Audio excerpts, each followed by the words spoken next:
Tahukah Anda saat batuk atau bersin, terjadi pelepasan virus atau bakteri yang berasal dari saluran pernapasan dan menyebar melalui udara maupun cairan yang dapat menular.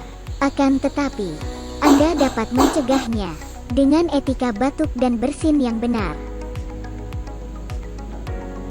Tutup hidung dan mulut Anda menggunakan tisu. Segera buangkan tisu ke tempat sampah. Jika tidak ada tisu, bisa menggunakan lengan baju bagian dalam. Jangan lupa mencuci tangan dengan sabun dan air mengalir, atau bisa menggunakan hand sanitizer.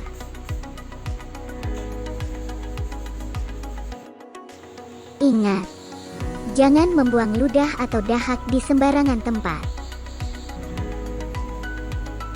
Dengan menjalankan etika batuk dan bersin yang benar, maka Anda ikut membantu mengendalikan infeksi di sekitar kita.